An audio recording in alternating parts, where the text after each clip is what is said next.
Hello student, UP triple SC पेट के इतिहास की सीरीज में आपका स्वागत है। जैसा कि आपने यूपी ट्रिपल एससी पेट का अगर आपने सिलेबस देखा होगा तो वहाँ पे हर्षवर्धन पढ़ने के लिए दिया होगा। तो आज हमारा टॉपिक है हर्षवर्धन है।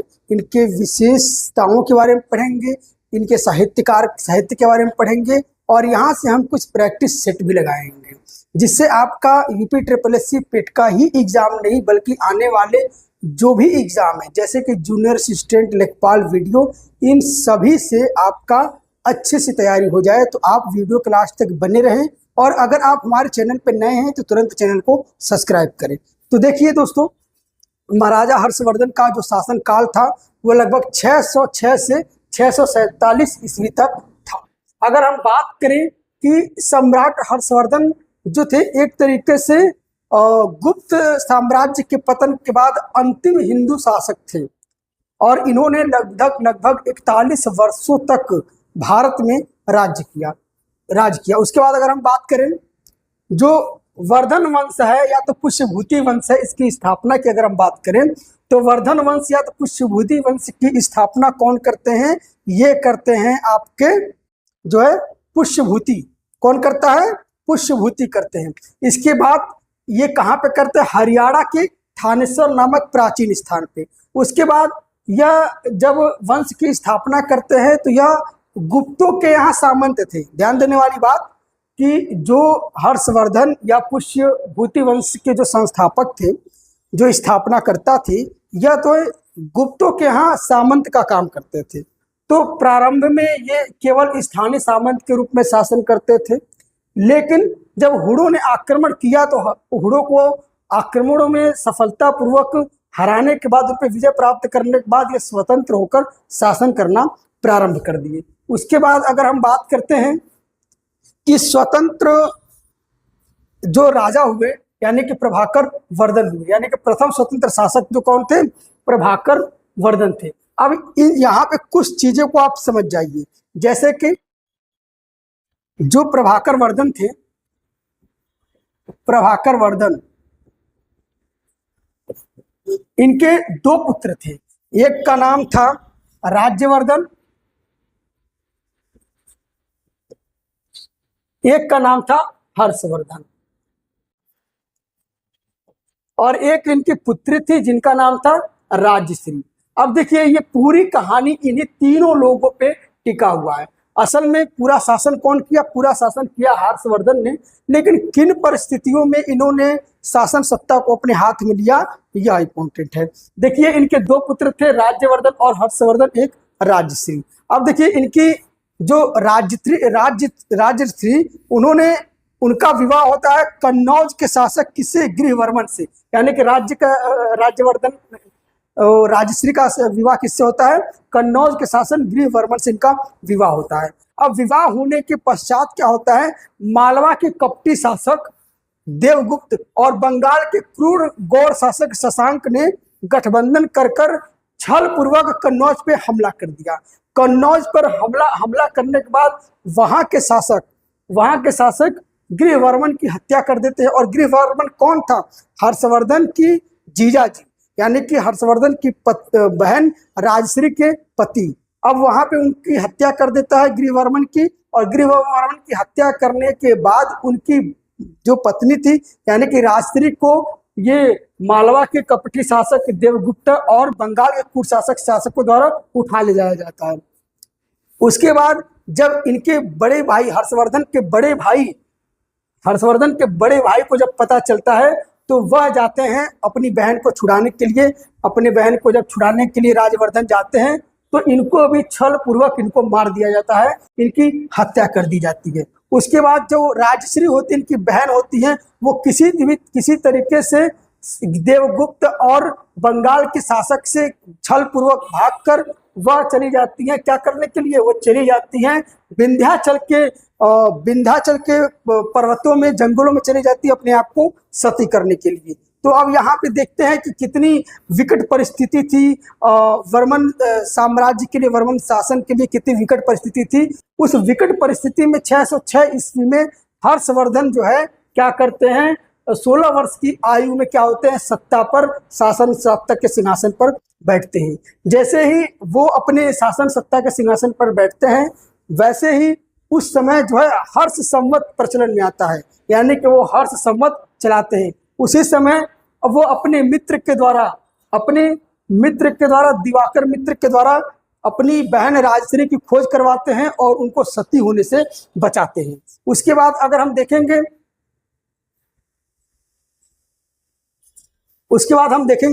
कि जैसे ही उनकी बहन को बचाकर ला दिया जाता है, उसके बाद जो होता है कि हर्षवर्धन जो है अपने आप को सशक्त करते हैं, मजबूत करते हैं और अपने भाई और अपने जीजा के हत्यारों से वो बदला लेते हैं। इसके बाद क्या होता है कि कन्नौज का जो सिंहासन होता है वो रिक्त हो जाता है, क्योंकि वहां पे इनके जीजा जी की हत्या हो गई थी। उसके बाद कन्नौज के मंत्री जो है इनसे सिफारिश करते हैं, हर्षवर्धन से सिफारिश करते हैं, निवेदन करते हैं कि आप भी हमारे शासन को संभालिए। तो इसके बाद हर्षवर्धन क्या करते हैं, थानेश्वर और कन्नौज को विलय कर लेते हैं, एक दूसरे में विलय कर लेते हैं और विलय करने के बाद अपने जब क्षेत्र का विस्तार करते हैं तो कन्नौज को अपने नई राजधानी बनाते हैं। उसके बाद हम चलते हैं, देखते हैं कि अगर ऐतिहासिक अध्ययन की स्रोत की बात किया जाए तो बाण भट्ट के जो ग्रंथ हैं, यानी कि हर्षचरित और कादंबरी, उसमें हर्षवर्धन की मुख्य विशेषताओं के बारे में जानकारी मिलता है। उसके बाद जो विदेशी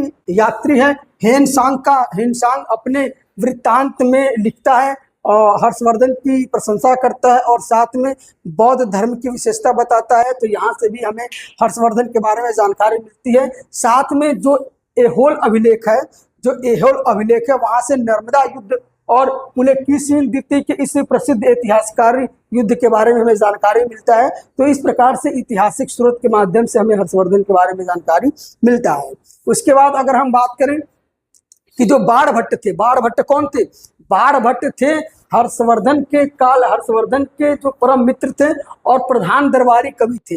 इन्होंने दो रचना किया था, एक रचना किया था हर्षचरित और एक रचना किया था कादंबरी।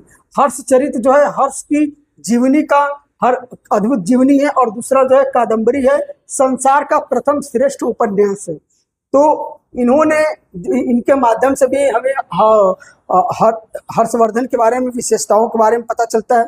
उसके बाद अगर हम बात करते हैं कि अब जो हर्षवर्धन थे उनकी विशेषता के बारे में बात करेंगे, तो जो हर्षवर्धन थे ना वो प्रमुख शासक थे, ना वो एक प्रमुख राजा थे, बल्कि वो एक अच्छे साहित्यकार भी थे। और उन्होंने संस्कृत में 3 नाटकों की रचना किया था, जैसे कि एक नाटक का रचना किया था प्रियदर्शिका, दूसरा नागानंद और तीसरा रत्नावली। तो अक्सर कभी कभी नाटकों के बारे में पूछ लेता है कि निम्न में से कौन से नाटक हर्षवर्धन से संबंधित है। अक्सर कभी कभी राइटर पूछ लेता है या उपन्यास या नाटक पूछ लेता है। तो 3 नाटकों का उन्होंने रचना किया था, जैसे कि प्रियदर्शिका, रत्नावली और नागानंद। तो ये आप अक्सर एग्जाम में पूछा जाता है, तो आप ये एग्जाम के लिए नोट कर लीजिए या स्क्रीनशॉट ले लीजिए। उसके बाद अगर हम बात करेंगे कि इन्होंने अपने क्षेत्र का विस्तार कैसे किया, तो क्षेत्र का विस्तार करने के लिए उन्होंने असम के शासक भास्कर वर्मन से मजबूती के साथ राजनीतिक संधि किया। उसके बाद बल्लभी जो गुजरात का शासक था उनको पराजित करके उनसे अपनी पुत्री का विवाह करके राजनीतिक विस्तार किया। और इसी तरह उन्होंने उत्तर के हिमालय से लेके दक्षिण के नर्मदा नदी तक अपने क्षेत्र का विस्तार किया। इसीलिए कहा जाता है कि हर्षवर्धन जो थे गुप्ता साम्राज्य के बाद आखिरी ऐसे हिंदू शासक थे जो पूरे भारत को एक सूत्र में बांधने का प्रयास किया था। उसके बाद इनके जीवन घटना का सबसे महत्वपूर्ण 618 ईस्वी में नर्मदा का युद्ध होता है, जिसको कहते हैं पुलकेशिन द्वितीय से टकराव। यानी कि पुलकेशिन द्वितीय से जो टकराव होता है नर्मदा युद्ध में होता है, जिसमें भीषण संग्राम होता है और हर्षवर्धन की एकमात्र इसमें पराजय होती है। और जिसमें पुलकेशिन के एहोल अभिलेख में इसके बारे में जानकारी मिलती है। जब जो है हर्षवर्धन अपनी चतुंगड़ी सेना लेकर साउथ को जीतने का प्रयास किए थे, तो उसमें इनकी हार हो गई थी। तो अक्सर इस युद्ध के बारे में इसलिए पूछ लिया जाता है कि पूरे जीवन काल में हर्षवर्धन मात्र एक युद्ध हारे थे और उस युद्ध का नाम था नर्मदा का युद्ध। और किसके बीच में लड़ा गया था? हर्षवर्धन और पुलकेशिन की द्वितीय के बीच में युद्ध लड़ा गया था। तो यह अक्सर आपसे यूपी SSC पेट के एग्जाम में पूछ लेता है। उसके बाद अगर हम बात करेंगे कि उस समय की प्रशासनिक इकाई कैसे काम करती थी, तो देखिए समाज की सबसे छोटी इकाई गांव थी। समाज की सबसे छोटी इकाई गांव थी और गांव को क्या कहा जाता था, ग्राम कहा जाता था। और इसके प्रमुख शासक को ग्राम अछपटलिक कहा जाता था। क्या कहा जाता था, ग्राम अछपटलिक। उसके बाद कई गांव मिलकर तहसील या उपखंड बनते थे और तहसील उपखंड को पाठक कहते थे और इसके प्रमुख शासक को स्थानीय अधिकारी कहते थे। उसके बाद कई तहसील मिलकर जिला बनते थे, जिला को विषय कहा जाता था और इनके प्रमुख शासक या अधिकारी को विषयपति कहा जाता था। और कई जिला मिलकर प्रांत बनता था और प्रांत को भुक्ति कहा जाता था और प्रांत के शासक या अधिकारी को उपरिक या तो राष्ट्रीय कहा जाता था। उसके बाद अगर हम बात करें कि उनके हर्षवर्धन के शासनकाल में एक महत्वपूर्ण विदेशी चीनी यात्री आए थे, हेनसोंग। कौन आया था, हेनसोंग आया था।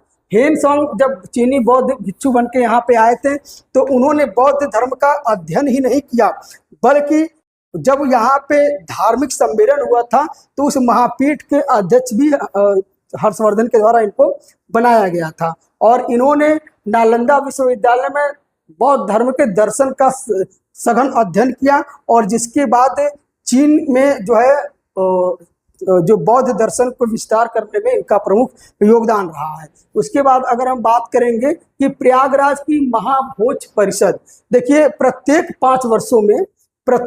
5 वर्षों में महादान उत्सव मनाया जाता था। इसमें महाभोज परिषद का आयोजन करते थे जिसमें हर्षवर्धन राजा जो है बहुत ज्यादा दान करते थे। कहाँ पे करते थे, प्रयागराज के संगम तट पे। और एक तरीके से जो कुंभ लगने की परंपरा एक तरीके से प्रारंभ हुआ है, कुंभ लगने की परंपरा, तो शायद कुछ विद्वान ऐसा कहते हैं कि पहली शुरुआत कौन किया था, हर्षवर्धन ने ही किया था। उसके बाद अगर हम बात करें कि तो इसमें संबंधित कुछ प्रैक्टिस सेट हम सॉल्व कर लेते हैं। जैसे कि पहला प्रश्न क्या है, हर्षवर्धन ने अपनी प्रारंभिक राजधानी थानेसर से कहाँ स्थानांतरित किया था, तो हमने आपको बता दिया था कि कन्नौज स्थानांतरित किया था, तो आपसे का आंसर सही है। उसके बाद देखेंगे चालुक्य शासक पुलकेशिन द्वितीय ने हर्षवर्धन को किस नदी तट पर पराजित किया था, तो नर्मदा नदी तट पे, तो आपका आंसर नर्मदा नदी। उसके बाद क्या है, निम्नलिखित में कौन सा नाटक स्वयं हर्षवर्धन द्वारा रचित किया गया था, तो हमने आपको बताया था प्रियदर्शनी, रत्नावली और नागदत्त, तो हमने बता दिया था।